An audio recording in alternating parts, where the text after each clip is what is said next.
আসসালামু আলাইকুম রহমতুল্লাহি ওয়া বারাকাতুহু নাহমাদুহু ওয়া নুসাল্লি আলা রাসূলিহিল কারীম আম্মা বা'দ। সম্মানিত দর্শক শ্রোতা, কাছে দূরে, দেশে কিংবা প্রবাসে, টিভির পর্দায় অথবা ইউটিউব চ্যানেলে যেখান থেকে আমাদের দেখছেন সবাইকে জানাই শুকরিয়া ও স্বাগত। আশা করছি মহান আল্লাহর রহমতে আপনারা সবাই ভালো আছেন। প্রিয় দর্শক, আপনারা জানেন যে এই অনুষ্ঠানে প্রতিদিন কোরআন সুন্নাহর আলোকে ইসলামের বিভিন্ন গুরুত্বপূর্ণ বিষয় নিয়ে আলোচনা করা হয়ে থাকে। সে ধারাবাহিকতায় আজও আমরা আমন্ত্রণ জানিয়েছি দেশের একজন বিশিষ্ট ইসলামী চিন্তাবিদকে। আজ আমাদের সঙ্গে যোগ দিয়েছেন বাইতুল মুকাররম জাতীয় মসজিদের সম্মানিত সিনিয়র পেশ ইমাম মুফতি মিজানুর রহমান। আসসালামু আলাইকুম ওয়া রাহমাতুল্লাহ। ওয়ালাইকুম আসসালাম ওয়া রাহমাতুল্লাহি ওয়া বারাকাতুহু। মুহতারাম, কেমন আছেন? আলহামদুলিল্লাহ, আল্লাহ ভালো রেখেছেন। আপনারা সুস্থ আছেন? আলহামদুলিল্লাহ। প্রিয় দর্শক, আজ আমরা যে বিষয়ে কথা বলবো সেটি হলো বিশ্ব নবীর চোখে যুব সমাজ। যুব সমাজ হলো একটি দেশের, একটি ধর্মের এবং প্রতিটি সভ্যতারই অন্যতম মেরুদণ্ড এবং প্রাণ শক্তি। এই যুব সমাজেই যে কোনো ধরনের পরিবর্তন, যে কোনো যুদ্ধ, যে কোনো ধরনের প্রতিকূলতা পেরিয়ে নতুন ভোর নিয়ে আসার যে বার্তা, যে তাগিদ এবং যে প্রচেষ্টা, তা তাদের মাধ্যমে হয়ে থাকে। ইসলাম প্রতিষ্ঠিত হওয়ার ক্ষেত্রেও যুব সমাজের যথেষ্ট ভূমিকা ছিল। প্রত্যেক দেশেই যুব সমাজের জন্য আলাদা কর্মসূচি থাকে তাদেরকে নিয়ে নানা ধরনের কর্মপরিকল্পনা। নবী করিম সাল্লাল্লাহু আলাইহি ওয়াসাল্লাম তিনিও ওহীর জ্ঞান প্রাপ্ত হয়ে যুব সমাজকে তিনি বিভিন্নভাবে দেখেছেন। যুব সমাজের কখনো সমস্যাগুলো তিনি চিহ্নিত করেছেন, তাদের করণীয় বাতলে দিয়েছেন, কখনো তাদের বর্তমানের পাশাপাশি ভবিষ্যৎ বিনির্মাণে তিনি গুরুত্বপূর্ণ উপদেশ বাণী ব্যক্ত করেছেন এবং যুব সমাজের ইসলাহ সংশোধনের ব্যাপারে তিনি আগে থেকেই সজাগ দৃষ্টি রেখেছেন। নবী করিম সাল্লাল্লাহু আলাইহি ওয়াসাল্লাম যুব সমাজকে কিভাবে দেখেছেন সেটা একজন মুসলিম হিসাবে আমাদের জন্য জানা অত্যন্ত জরুরি। যদিও সব দেশেই, সব ধর্মেই কম বেশি অথবা মতাদর্শের মধ্যেও, এমনকি কবিদের কবিতায় যুব সমাজকে নিয়ে, যৌবন নিয়ে, যৌবনের উন্মাদনা নিয়ে বহু ধরনের কথা, কাব্য রচিত হয়েছে, দর্শন রচিত হয়েছে। কিন্তু আমাদের কাছে তো সেটাই অত্যন্ত মূল্যবান যা বলেছেন আমাদের নবী, প্রাণের নবী, প্রিয় নবী, মহানবী, বিশ্বনবী হজরত মুহাম্মদুর রাসূলুল্লাহ সাল্লাল্লাহু আলাইহি ওয়াসাল্লাম। আসুন আর দেরি না করে আমরা আমাদের সম্মানিত অতিথির কাছ থেকে এবার জেনে নিব বিশ্বনবীর চোখে যুব সমাজ। আলহামদুলিল্লাহ রাব্বিল আলামিন, আসসালাতু ওয়াসসালামু আলা আশরাফিল আম্বিয়া ওয়াল মুরসালিন ওয়া আলা আলিহি ওয়া সাহবিহি আজমাইন। সম্মানিত উপস্থাপক, আপনাকে অসংখ্য ধন্যবাদ যে অত্যন্ত সময়োপযোগী এবং আমাদের এই বর্তমান দুনিয়ার আমার যে সময়টা আমরা পার করছি, এই সময়ের জন্য অত্যন্ত সময়ের একটি প্রয়োজনীয় বিষয়, অর্থাৎ বিশ্বনবীর চোখে যুব সমাজ। এই যে যুব সমাজ নিয়ে আল্লাহ রাসূল সাল্লাল্লাহু আলাইহি ওয়াসাল্লাম তিনি কি ভেবেছেন, কিভাবে যুব সমাজকে তিনি পথ দেখিয়েছেন এবং আসলে যুবকদের নিয়ে কি কর্মসূচি তিনি দিয়ে গেছেন এবং জীবনের শুরু থেকে শেষ পর্যন্ত প্রিয় নবী সাল্লাল্লাহু আলাইহি ওয়াসাল্লাম এই যুবকদেরকে সুসংগঠিত করে গোটা দেশ, সমাজ, পৃথিবীটাকে সুন্দরভাবে বিনির্মাণের জন্য যে উদ্যোগগুলি নিয়েছিলেন সেগুলি মূলত বারবার আলোচনা আসা উচিত। এবং আজকে আপনি যে বিষয়টি আমাদের জন্য নিয়ে আসলেন, এটা এই জন্য আপনাকে ধন্যবাদ। এবং যারা শুনবেন, আমি মনে করি যে এটা তাদের জন্য অত্যন্ত জরুরি একটি বিষয় এবং তাদের জন্য অবশ্যই এটা অনেক বেশি উপকারী একটি আমাদের এই আজকের এই টপিকটি, যে যুব সমাজ। কারণ মানুষের যে জীবনের যে মূল সময়টা যৌবন, এটাকে কুওয়া বলা হয়েছে। কোরআনেও আল্লাহ বলছেন যেটা শক্তি, মানে শক্তির মূল সময়টা, মানুষের শারীরিক এবং মানসিক বিকাশের পূর্ণতা যে সময়টাতে ঘটে সেটি হচ্ছে যৌবন। আর এই যৌবনকালটাই সবচেয়ে দামি সব দিক থেকে। এটাই মানুষের সবচেয়ে স্বর্ণ যুগ, মানুষের জীবনের হায়াতের সবচেয়ে দামি সময়টাই হচ্ছে এই যৌবনকাল। আর এই জন্যই প্রিয় নবী সাল্লাল্লাহু আলাইহি ওয়াসাল্লাম যৌবনের কর্ম, যৌবনের আমল, যৌবনকালের ত্যাগ, কোরবানি, এগুলার মূল্য, এগুলার সওয়াব, পুণ্য, নেকি, আল্লাহর কাছে এর কিমত, মর্যাদা অনেক বেশি, সেটাও তিনি তার বক্তব্যে প্রকাশ করেছেন। দেখি আমরা প্রিয় নবী সাল্লাল্লাহু আলাইহি ওয়াসাল্লাম হাদিসে পাকে বলেছেন যে যুবকদের কথা বলতে গিয়ে, যে যুবক দেখো তোমার এই যৌবন অনেক দামি, অতএব এই যৌবনটা যেন, এই যৌবনের সময়টা যেন গুরুত্বপূর্ণ কাজ বা গুরুত্বপূর্ণ দায়িত্ব পালনের ক্ষেত্রে কোনো রকমের কোনো অবহেলা যেন না হয় এবং এই সময়টাকে পুরোপুরি কাজে লাগানো যায়। এই জন্য প্রিয় নবী সাল্লাল্লাহু আলাইহি ওয়াসাল্লাম পুরো পৃথিবীর গোটা যুব সমাজকে, পৃথিবীর যুবক শ্রেণীদেরকে উল্লেখ করে তিনি বলেছেন যে জান্নাতে তো যাবে মানুষ, এর মধ্যে কিছু মানুষ এমন থাকবে যারা আল্লাহর বিশেষ দয়াপ্রাপ্ত, আল্লাহর বিশেষ রহমতের ছায়ায় থাকবে। শুধু রহমত নয়, আল্লাহ পাকের আরশের ছায়ার নিচে থাকবে। এর মধ্যে 7 প্রকারের মানুষের কথা বলা হয়েছে। এর মধ্যে একটা শ্রেণীর কথা নবী সাল্লাল্লাহু আলাইহি ওয়াসাল্লাম বলেছেন, শাবুন নাশআ ফি ইবাদাতিল্লাহি আযজা ওয়া জাল, ওই যুবক বা ওই যুব শ্রেণী যারা তাদের যৌবনকালে ইবাদতের মধ্য দিয়ে তার জীবনটা কাটিয়েছে।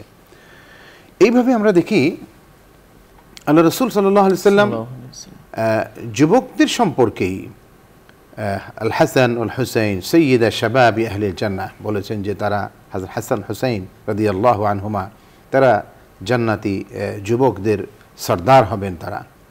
এবং আল্লাহ রাব্বুল আলামিনের সামনে মানুষ যখন হিসাব দিতে দাঁড়াবে তখন 5টি জিনিস সম্পর্কে হাদিসে বলা হয়েছে যে 5টি জিনিসের উত্তর না দিয়ে এক কদম সামনে অগ্রসর হওয়ার ক্ষমতা কারো থাকবে না।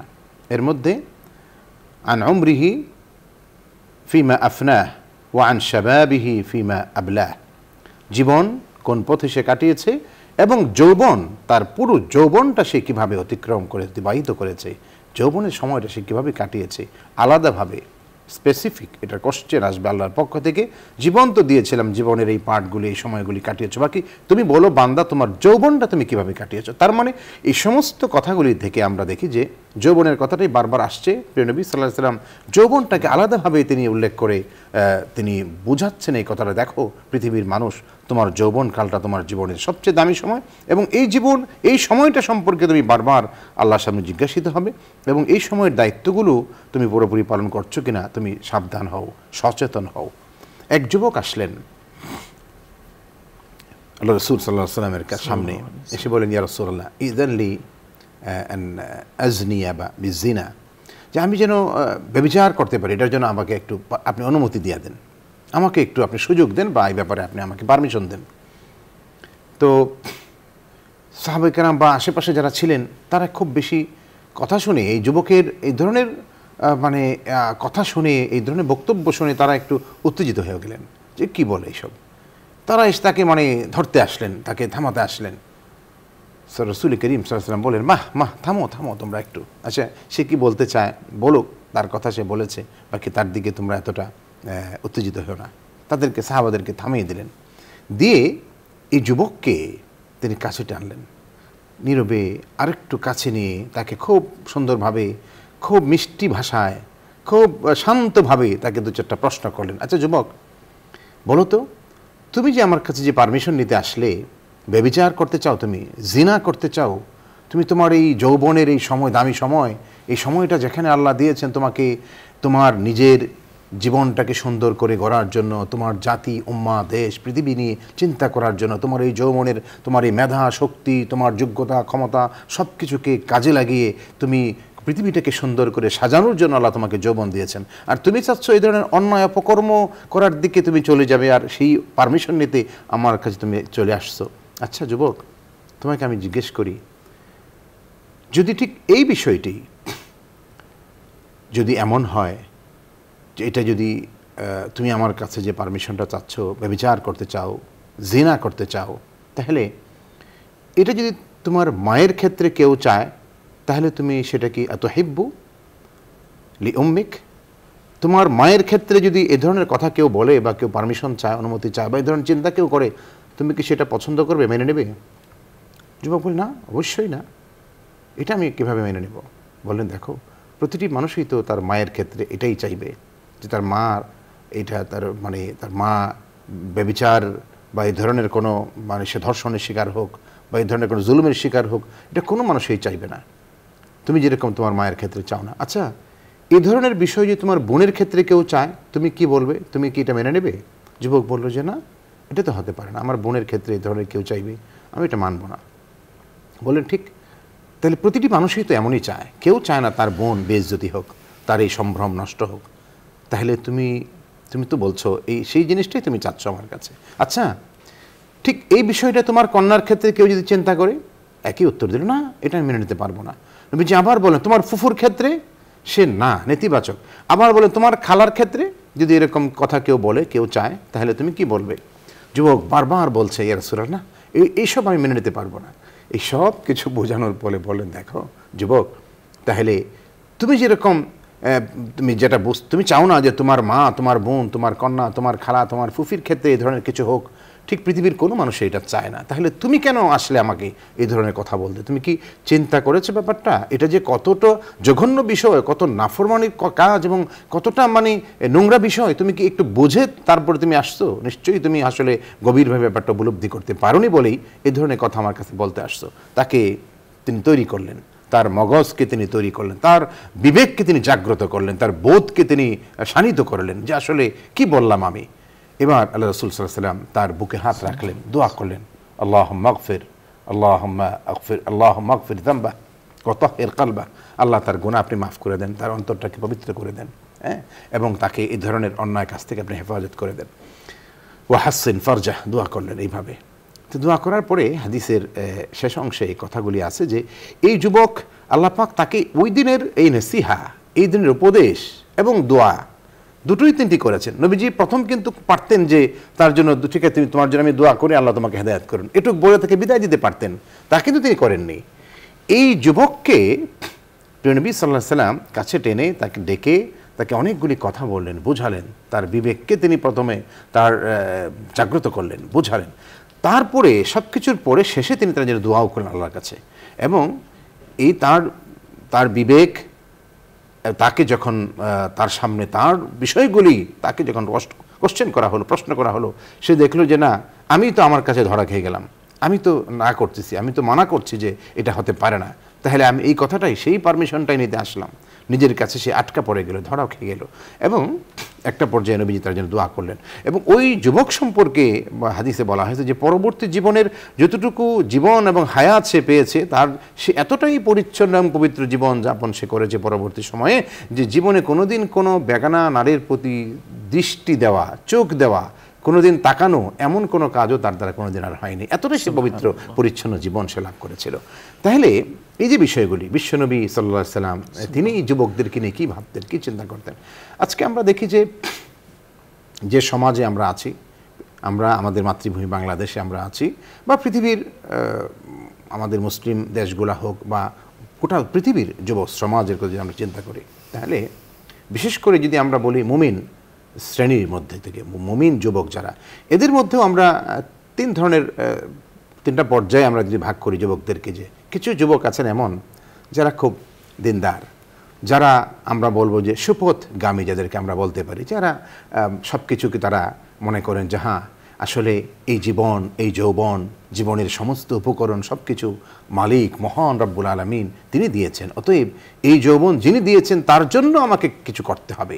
অর্থাৎ দিন, ইসলাম, ইসলামী শরিয়াত প্রতিপালন, ইসলামের বিধিবিধানগুলি মানা, এটাকে তিনি নিয়ামত মনে করেন, এটাকে তার জন্য সৌভাগ্যের কারণ তিনি মনে করেন, এবং মনে প্রাণে তার নামাজ, ইবাদত, বন্দিগি, সওম, হজ সমস্ত কিছু পালন করেন।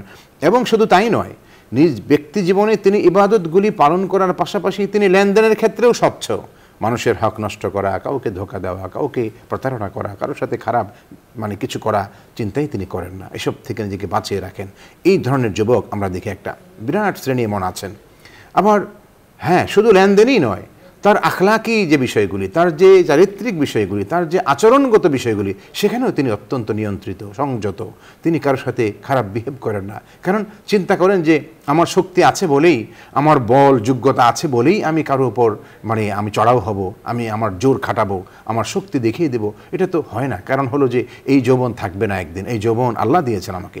অতএব এই সময়টাতে যত বেশি আমি নিজেকে নিয়ন্ত্রণে রাখতে পারবো, আল্লাহর যে আল্লাহ প্রদত্ত যে শরিয়া এবং আল্লাহ প্রদত্ত যে নিয়ম পদ্ধতি আমাকে বলে দেওয়া হয়েছে, এর উপর যতটা আমি যত্নের সাথে আমার জীবনটা আমি পরিচালনা করতে পারবো, ততটাই আমি আল্লাহর কাছে দামি হয়ে যাব। সেই চিন্তায় তিনি সেইভাবে সবসময় কাজ করেন। আরেক শ্রেণীর যুবক আছেন যারা আমরা বলবো যে একেবারেই বিপদগামী। তারা কেমন? তারা এমন যে আসলে তারা মনে করেন যে এই যৌবন, এই জীবন, এটা ভোগের জন্য, এই পৃথিবী ভোগ করার জন্য, এই পৃথিবী এনজয় করার জন্য, এখানে আর কিছু না। তারা মনে করেন যে দুনিয়াটা আমার জন্য, আমি দুনিয়ার জন্য, আমার সৃষ্টি হয়েছে দুনিয়াকে ভোগ করার জন্য, আর কোনো লক্ষ্য উদ্দেশ্য তাদের নেই। অর্থাৎ তারা একেবারেই ভ্রান্ত, তাদের চিন্তা ভ্রান্ত, তাদের কর্ম ব্যাঠিক, তাদের সমস্ত অন্যায়, অপরাধ, নোংরামি, যত অশ্লীলতা, বেহায়াপনা, এর মধ্যে আকণ্ঠ নিমজ্জিত হয়ে সে একেবারেই অন্ধকারের অতল তলে হারিয়ে গেছে বলা যায়। এই যে একেবারেই যে যারা বিপদগামী যুবক, এর সংখ্যাও অনেক, যে একেবারেই তারা মনে করে যে জীবনটা এই জন্যই, খাও দাও ফুর্তি করো, দুনিয়াটা মস্ত বড়, এভাবে চলছে তার জিন্দিগি।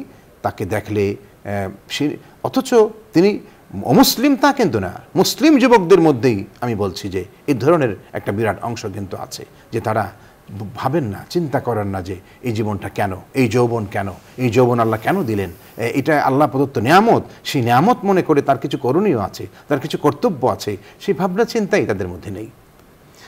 আবার আরেক শ্রেণীর যুবক আমরা দেখি, যাদেরকে আমরা দেখব যে তারা হচ্ছেন যে এক ধরনের দিশেহারা অবস্থায় আছেন, একবারে দিগ্ভ্রান্ত, যে তারা কিংকর্তব্য বিমূঢ়, কি করবেন কি না করবেন। কেন?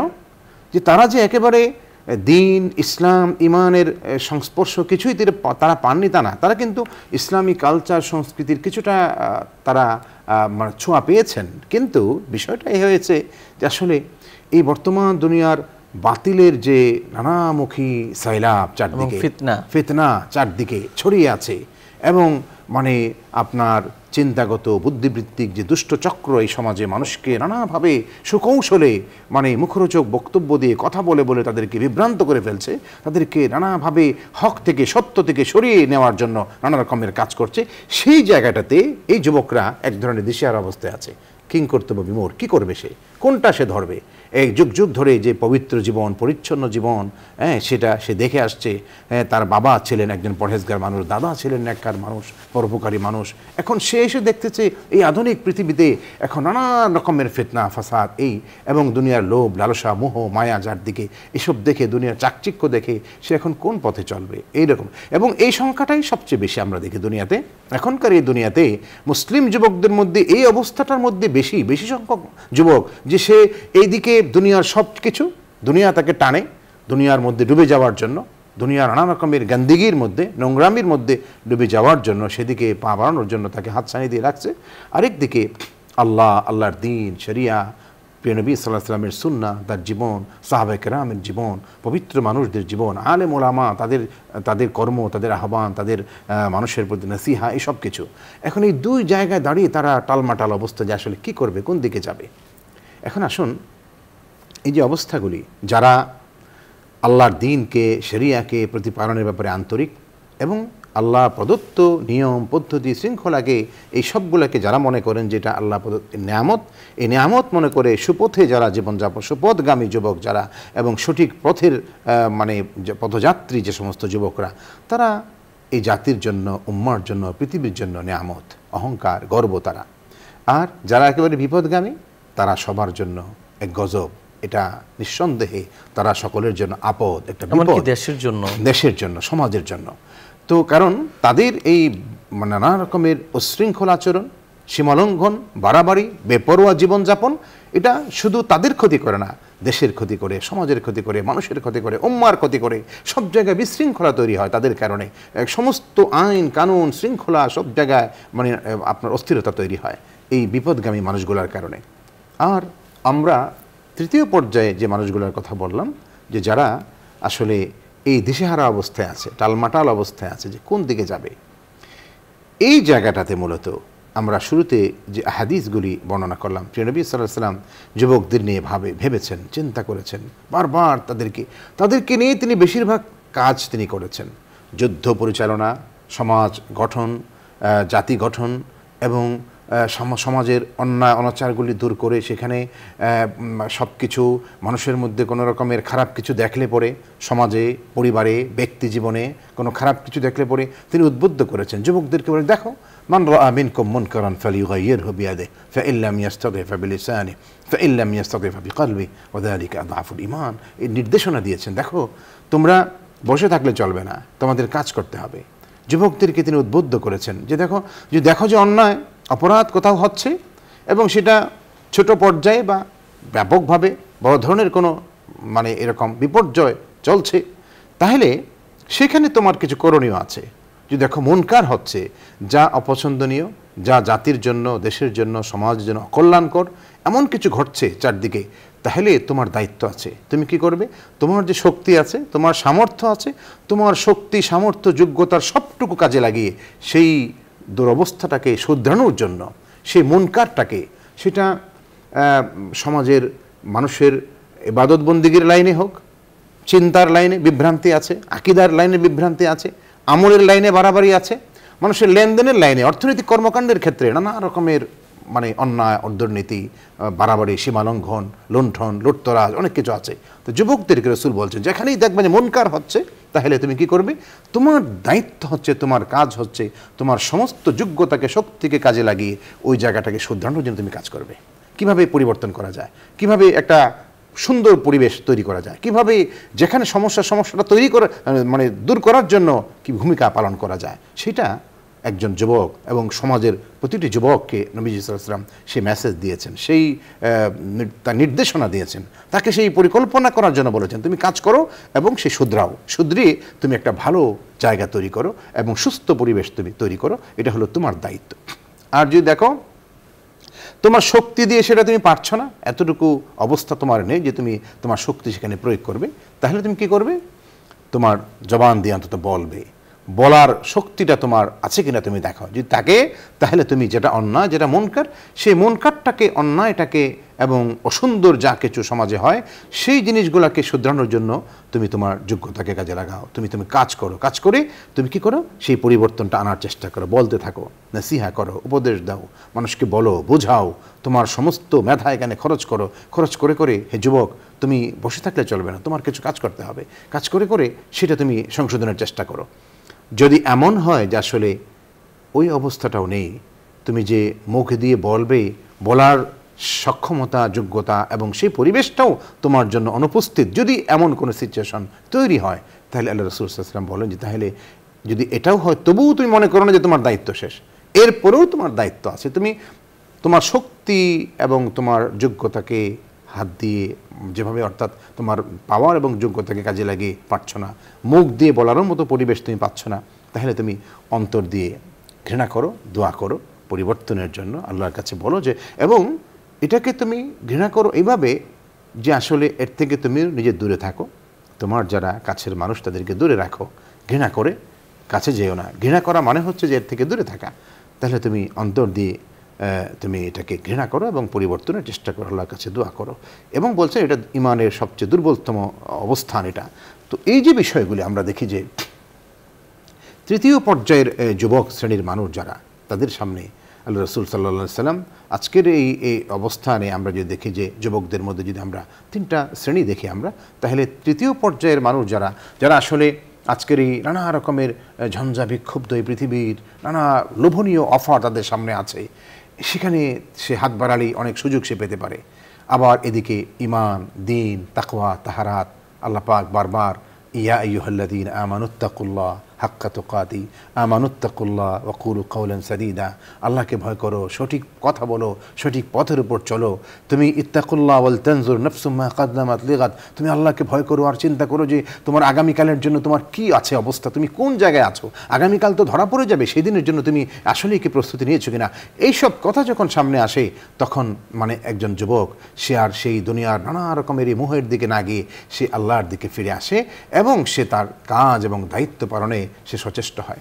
দেখুন আজকের দুনিয়াতে আরেকটা সমস্যা এখানে আছে, যুবক শ্রেণী এবং যারা আমাদের আজকের আলোচনা শুনছেন অনেকেই এমনও আছেন এই শ্রেণী, এই সমাজের অনেক যুবক যুবতী যারা মনে করেন যে আমাদের ওলামা শ্রেণী, আমাদের আলেমগণ, ইমামগণ, খতিবগণ যারা আলোচনা করেন, দিনই কথা বলেন, তারা তো বলেন ঠিক আছে, কিন্তু বিষয়টা হচ্ছে যে ইসলামের যে নিয়ম পদ্ধতি, শরিয়ার কানুন, এসব কিছু এটা তো হচ্ছে যে একটা মানে একটা হলো গিয়া একটা নিয়ম, একটা সাময়িক একটা লাইফস্টাইল, একটা স্টাইল। হ্যাঁ, কিন্তু এই স্টাইলটা যদি আমরা ফলো করি, গ্রহণ করি, তাহলে এতে করে তো আসলে আমাদেরকে সামনে আগানো যাবে না, আমাদেরকে পেছনে চলে যেতে হবে। ইসলাম যা বলে এ তো আমাদের স্বাধীনতা, আমাদের যে মানে আমরা সব জায়গায় সামনে পৃথিবী থেকে এনজয় করব, এগিয়ে নিয়ে যাব দুনিয়াকে, আরও আমরা মানে কি বলে এটাকে, যে আমরা পৃথিবীকে আজকের এই দুনিয়াকে আমরা আরও অনেক দূর এগিয়ে নিয়ে যাব স্বপ্ন দেখি আমরা, সে সামনে আগানোর পথে তো এগুলি বাধা। ইসলামের নিয়ম কানুন পদ্ধতি মানলে পরে আমার অনেক জায়গায় আমার স্বাধীনতা খর্ব হয়, অনেক জায়গায় আমি যা স্বপ্ন দেখি, আমি যেভাবে এই আধুনিক পৃথিবী গড়তে চাই সেখানে এগুলি বাধা, এরকম একটা চিন্তা করেন। এবং এটা শুধু অল্প নয়, বিরাট সংখ্যক মানুষ কিন্তু এরকম ভাবেন, চিন্তা করেন। কিন্তু প্রকৃত অর্থে এটা কেন হয়, এই ভাবনা কেন আসে? এটা আসে এই জন্য ইসলামকে, ইসলামের শিক্ষাকে, ইসলামের বার্তাকে সঠিকভাবে না বোঝার কারণে, না জানা এবং না বোঝার কারণে, সঠিকভাবে যথার্থভাবে না জানা এবং না বোঝার কারণে এই খারাপ বা মানে বদ চিন্তাগুলি এবং এই ভ্রান্ত চিন্তাগুলি মানুষের মধ্যে আসে। আসলে ইসলাম মানুষের স্বাধীনতাকে শুধু স্বাধীনতাই দেয়নি, বরং স্বাধীনতার নিশ্চয়তা দিয়েছে। মানুষের অধিকার এবং অধিকার প্রতিষ্ঠার নিশ্চয়তা দিয়েছে। প্রতিটা জায়গায় মানুষকে আরও স্বাধীনভাবে সুন্দরভাবে জীবনটা গড়ার জন্য ইসলাম সুযোগ দিয়েছে। হ্যাঁ, আপনি যদি বলেন যে বলগাহীন স্বাধীনতা, যেটা মানুষকে অশ্লীলতার দিকে নিয়ে যায়, নোংরামির দিকে নিয়ে যায়, মানুষকে ধ্বংসের দিকে নিয়ে যায়, ওই স্বাধীনতা ইসলাম দেয়নি। কেন দেয়নি? এজন্য দেয়নি যাতে সে নিজের হাতে নিজেকে ধ্বংসের মধ্যে ফেলে না দেয়, এজন্য দেয়নি। কিন্তু ইসলাম স্বাধীনতা দিয়েছে জীবনকে পরিপূর্ণ করার জন্য, পবিত্র করার জন্য, পরিচ্ছন্ন করার জন্য। সময় আমাদের হাতে কম, যদি আমি বলি ছোট্ট একটা এক্সাম্পল দিয়ে, যে আজকে কেউ যদি যুব শ্রেণীর মানুষ, যুবক বা যুবতী, একটা যুবক বা যুবতী মনে করতে পারে আমার স্বাধীনতা হলো আমার বয়ফ্রেন্ডকে নিয়ে, বা যুবক মনে করবে যে আমার গার্লফ্রেন্ডকে নিয়ে আমি ঘুরবো ফিরবো, খাবো দাবো, পৃথিবী ঘুরবো, এখানে যাব সেখানে যাব, রাত যাপন করব, দিনে থাকবো, সময় কাটাবো, এটা হচ্ছে আমার স্বাধীনতা, এটা হলো আমি মজা করব, ফুর্তি করব, এই জন্য তো আমার লাইফ, এটা মনে করে। আর ইসলাম বলছে কি যে দেখো, তুমি যাবে, ঘুরবে, দেখবে, কিন্তু এখানে তোমার সেফটি দরকার আছে। তোমার যে ইজ্জত, তোমার যে সম্ভ্রম, তোমার জীবনে সবচেয়ে দামি জিনিস তোমার সম্ভ্রম, তোমার ইজ্জতের যেন কোনো রকমের এখানে কোনো আঘাত না আসে তোমার সম্ভ্রমের উপর, তোমার ইজ্জতের উপর, এটাকে নিশ্চিত করে তারপর তুমি বাইরে যাবে। তোমার যারা মাহরাম এদের সাথে যাবে, তুমি যাদের পক্ষে সম্ভব তাদেরকে নিয়ে সফর করবে, বাইরে যাবে, দুনিয়া দেখবে, কাজ করবে। তুমি শালীনতার মধ্য থেকে কতগুলি কাজ তোমার দায়িত্ব সেগুলি পালন ইসলাম বলছে। আজকে যারা মনে করছে যে এটা তার স্বাধীনতাকে খর্ব করা হচ্ছে, যে আমি তো ওইভাবে চলতে চাই, আসলে রেজাল্ট কি, ফলাফল হচ্ছে যে আসলে মূলত যে মানুষটি বলগাহীন স্বাধীনতা নামে যিনি বেপরোয়া জীবনযাপন করতে চাচ্ছেন, তিনি কিন্তু যখন তার ইজ্জত, সম্ভ্রম সব কিছু হারিয়ে একটা সময় তিনি বুঝেন যে আসলে আমার জীবনের সবচেয়ে দামি জিনিসটা আমি হারিয়ে ফেলেছি। এখন আমি যতই চাই, আমি তো একবার যদি আমার সব কিছু হারিয়ে যায় তাহলে আমি নতুন করে তো আমি পবিত্র হতে পারবো না, আমি যতই চাই। আল্লাহ এমন কি হয় যে একটা যুবক সে এখনও জীবনের সে মানে বিয়ে শাদীও করে নাই, আল্লাহ বলছে আল খাবিসাত লিল খাবিসিন আত তয়্যিবাত লিত তয়্যিবিন। এখন পবিত্র সাথে একটা মানুষ যদি যৌবনের শুরুতেই সে অপবিত্র হয়ে যায় তাহলে তার পবিত্র জীবন আশা করা বড় কঠিন, নাও পেতে পারে। আমরা যে জায়গাটায় আপনি আমাদেরকে এনে দাঁড় করিয়ে দিলেন, সেই জায়গাটাই যদি আমি বলি যে আজকে আমাদের যুব সমাজের অন্যতম সমস্যা কিন্তু সেটা, তারা একদিকে অনৈতিকতার চর্চায়, তারা বিবাহ বহির্ভূত সম্পর্কের মধ্যে জড়াচ্ছে, পাশাপাশি বৈবাহিক জীবনে নানা কারণে অনীহা এবং বিবাহ দাম্পত্য জীবনে তারা দেখা যাচ্ছে যে অনেক ক্ষেত্রে বনিবনা হচ্ছে না, ডিভোর্সের দিকে বা বিবাহ বিচ্ছেদের দিকে সমস্যাগুলি ব্যাপক এখন এই সময়। এই বিষয়টার ক্ষেত্রে নবী করিম সাল্লাল্লাহু আলাইহি ওয়াসাল্লাম নির্দেশনা কি?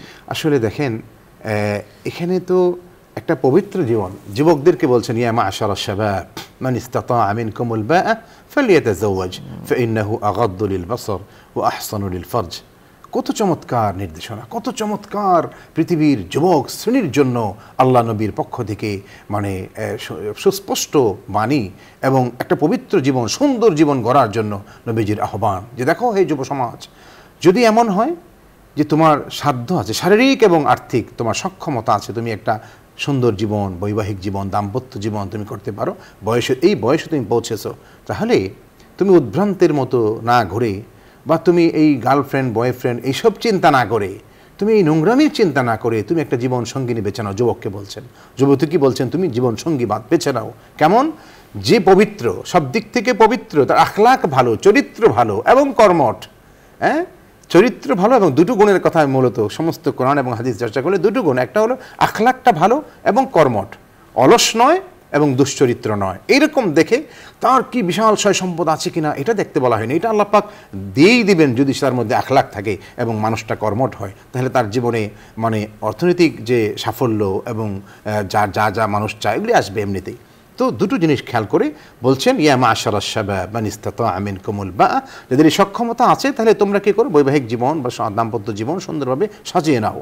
কেননা এটা আগাদ্দু লিল বাসর ওয়া আহসানু লিল ফরজ, তোমার যে দৃষ্টি, এই দৃষ্টিকে হেফাজত করা, তোমার যে জৈবিক চাহিদা, তোমার যে লজ্জাস্থান অর্থাৎ তার যে মানে তার যে চারিত্রিক দিকটা, চারিত্রিক পবিত্রতাকে ঠিক রাখার জন্য আর তোমার চোখকে হেফাজত করার জন্য এই বৈবাহিক জীবন, দাম্পত্য জীবন এটাই তোমার রক্ষা কবচ। আল্লাহ রাসূল সাল্লাল্লাহু আলাইহি ওয়াসাল্লাম চমৎকার করে বলে দিলেন। অথচ আমাদের এই যুব সমাজ নবীজির এই কথাগুলির দিকে গভীরভাবে কি আমরা উপলব্ধি করি, চিন্তা কি করি? না করার ফলেই তো এটা হচ্ছে যে আজকে যে আমরা ব্যয়াপনাগুলি দেখি, বাড়াবাড়িগুলি দেখি, সীমালঙ্ঘন দেখি সমাজে যা কিছু, এটা কিন্তু আল্লাহ রাসূল সাল্লাল্লাহু আলাইহি ওয়াসাল্লামের এই হাদিসগুলি, এই পবিত্র জীবনের দিকে তার যে আহ্বান, এই দিকে তাদের প্রক্ষেপ নাই, খেয়াল নেই, এদিকে তাদের মনোযোগ নেই। তারা বুঝতেই চান না যে ইসলাম মানুষকে স্বাধীনতাও দিয়েছে আবার পবিত্রতাও দিয়েছে, একটা পবিত্র জীবনের দিকে মানুষকে ডাকছে। অপবিত্র জীবন, এতে কোনো শান্তি নেই, স্বস্তি নেই।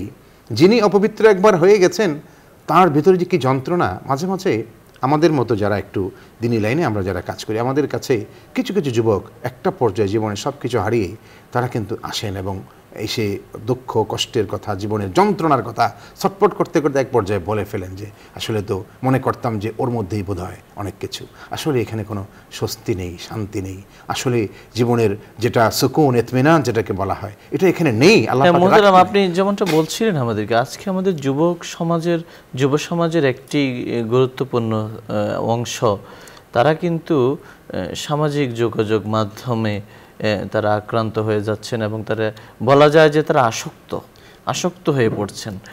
তো এই ক্ষেত্রে এই যে অলসতা বা কর্মবিমুখতা, পাশাপাশি গাফিলতির মাধ্যমে যে তার জীবনটাকে পার করা, এই ব্যাপারে ইসলামের নির্দেশনা বা নবীজি কি বলেছে, কোনো নির্দেশনা দিয়েছেন কিনা? আসলে কি মানে এখানে রাসূল করিম সাল্লাল্লাহু আলাইহি ওয়াসাল্লাম তিনি মানে মানুষকে বিশেষ করে যৌবন কালটাকে এটাকে বলা হয়েছে যে নেশাত, মানে এই মানুষ যেন মনোযোগী হয়, মানুষ যেন কর্মমুখী হয়, মানুষ যেন মানে নিজেকে সবসময় অ্যাক্টিভ রাখে, সেই শিক্ষাই আল্লাহ রাসূল সাল্লাল্লাহু আলাইহি ওয়াসাল্লাম দিয়েছেন এবং বলেছেন শাবুন নাশআ ফি ইবাদাতিল্লাহ, যে যুবক সে কী করবে, তার ইবাদতে বেশি আন্তরিক হবে, যত্নবান হবে যৌবনকালেই, যৌবনটাকেই সে বেশি করে ভালো কাজে, নেক কাজে, পবিত্র কাজে, সুন্দর কাজে, দেশ গড়ার কাজে, সমাজ গড়ার কাজে, মানুষের কল্যাণের কাজে, মানুষের উপকার করার কাজে সময়টাকে ব্যয় করবে।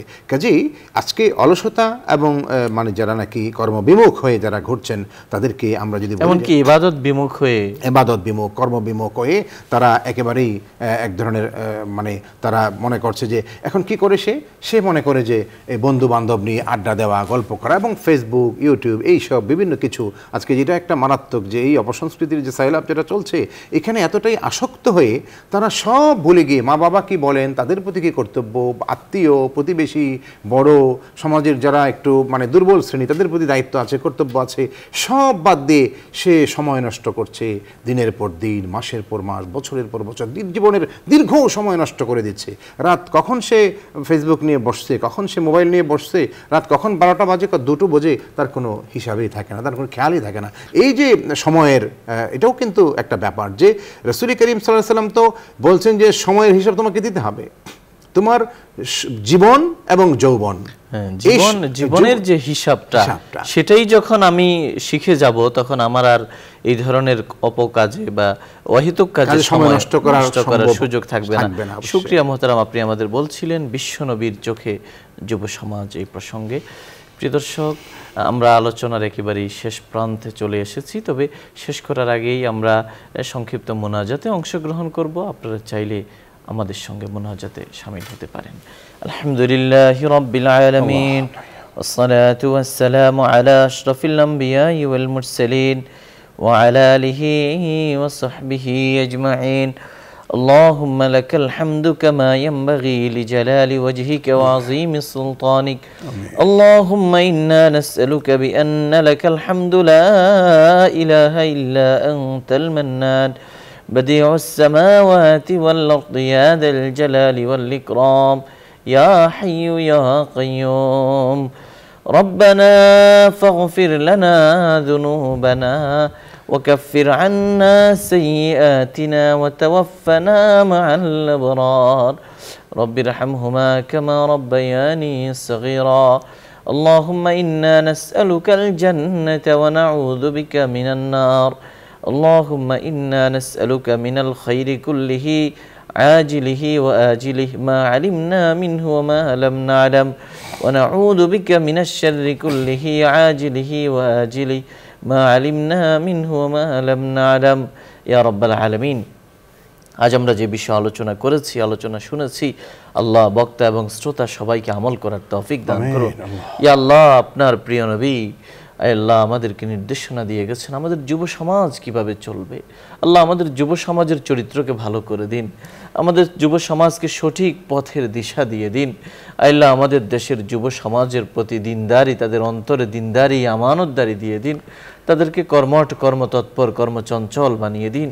ইয়া রাব্বাল আলামিন, আমাদেরকে জান্নাতি মানুষদের, জান্নাতি যুবকদের কাতারে শামিল করে দিন।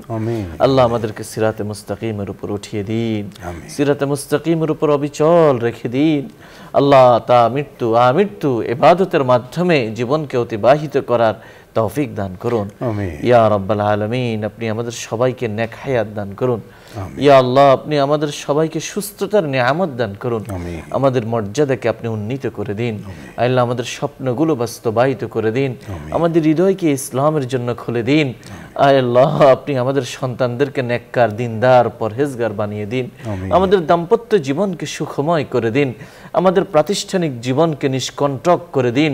ইয়া আল্লাহ, শত্রুর অনিষ্ট থেকে আমাদেরকে হেফাজত করুন, জালিমের জুলুম থেকে হেফাজত করুন, ষড়যন্ত্রকারীর ষড়যন্ত্র থেকে হেফাজত করুন। ইয়া রাব্বাল আলামিন, আমাদের দেশের ব্যবসায়ী ভাইদেরকে আপনি আল্লাহ ব্যবসা বাণিজ্যে বরকত দান করুন। আল্লাহ যারা অনৈতিকতার চর্চা করে, আল্লাহ যারা দুর্নীতির সঙ্গে লিপ্ত, আল্লাহ তাদের ফাসাদ থেকে আমাদেরকে, প্রতিষ্ঠানগুলোকে, এই দেশকে হেফাজত করুন। ইয়া রাব্বাল আলামিন, আল্লাহ বিশেষভাবে আল্লাহ আমরা স্মরণ করছি আমাদের মা বাবা, দাদা দাদি, নানা নানি, শ্বশুর শাশুড়ি, আল্লাহ যাদের, আমাদের শুভাকাঙ্ক্ষী, হিতাকাঙ্ক্ষী, বন্ধু বান্ধব, আমাদের উপরে যাদের অবদান রয়েছে, আল্লাহ ওই মানুষগুলোকে আপনি আপনার শান অনুযায়ী প্রতিদান দিয়ে দিন। ইয়া রাব্বাল আলামিন, আল্লাহ আপনি আমাদেরকে আপনার ইবাদতের মাধ্যমে যৌবনকাল পার করার তৌফিক দান করুন। আমাদের বয়োবৃদ্ধ মুরব্বীদের ছায়া আমাদের উপরে দীর্ঘায়িত করে দিন। ইয়া আল্লাহ, আপনি আমাদেরকে নেককার সন্তান দান করুন, আমাদের সন্তানদেরকে নেককার বানিয়ে দিন। ইয়া আল্লাহ, আপনি আমাদের দেশের উপরে খাস রহমত নাজিল করুন। আমাদের দেশের স্বাধীনতা সার্বভৌমত্বকে আপনি হেফাজত করুন। আমাদের দেশের অর্থনীতির গতিকে সচল করে দিন, অর্থনীতির চাকাকে সচল করে দিন। ইয়া আল্লাহ, এই অনুষ্ঠানের মাধ্যমে দ্বীনের প্রচার এবং প্রসার হচ্ছে। যিনি এর স্বপ্ন দেখেছেন আল্লাহ, যিনি এর পৃষ্ঠপোষক বসুন্ধরা গ্রুপের মাননীয় চেয়ারম্যানকে আপনি নেক হায়াত দান করুন, তার স্বপ্নগুলো বাস্তবায়িত করে দিন, অসমাপ্ত কাজগুলো সমাপ্ত করার তৌফিক দান করুন। তার পরিবার পরিজন সন্তানাদিকে হেদায়েতের পথে পরিচালিত করুন। আল্লাহ, সবাইকে আল্লাহ দিনদার বানিয়ে দিন, দ্বীনের সহি বুঝ নসিব করুন। ইয়া আল্লাহ, আপনি আমাদের সবাইকে কবুল করুন। আল্লাহ, আমাদের হজের সফরকে আপনি কবুল করুন। আল্লাহ, আমাদের ওমরা হজের সফরে যে দোয়াগুলো আমরা করেছি সেগুলো কবুল করুন। আমাদের মাহে রমাদানের দোয়াগুলো কবুল করুন। ইয়া আল্লাহ, অনেক কিছু আপনার কাছে চাওয়া দরকার। আল্লাহ, আমরা চাইতে পারি না, চাইতে জানি না, কিন্তু আপনি জানেন আমাদের প্রয়োজন কোনটা, আমাদের দরকার কোনটা। আল্লাহ, আমাদের প্রয়োজনগুলো আপনি পূরণ করে দিন। আল্লাহ, আমাদের জন্য কল্যাণের ফয়সালা করে দিন। যা কিছু কল্যাণ তা আমাদেরকে দান করুন, যা কিছু অকল্যাণ তা থেকে হেফাজত করুন। ইয়া আল্লাহ, আপনি আমাদের থেকে নিয়ামতকে ছিনিয়ে নেবেন না। আল্লাহ, নিয়ামতের পরিমাণ পরিধি বাড়িয়ে দিন। আমাদেরকে ঋণমুক্ত, সুদমুক্ত, গুনাহমুক্ত, অভাবমুক্ত জীবন দান করুন। জীবনকে আল্লাহ সুন্দর সমৃদ্ধ করে দিন। আল্লাহ, আমাদেরকে হায়াতে তয়্যিবা তওয়িলা নসিব করুন। ইয়া আল্লাহ, আপনি আমাদের সবাইকে কবুল করে নিন। আল্লাহ, আমাদের সবার দোয়াগুলোকে আমাদের নেক আমলের উসিলায় কালিমায়ে তাওহীদের উসিলায় কবুল করে নিন। সুবহান রাব্বিকা রাব্বিল ইজ্জাতি আম্মা ইয়াসিফুন, সালামুন আলাল মুরসালিন, আলহামদুলিল্লাহি রাব্বিল আলামিন।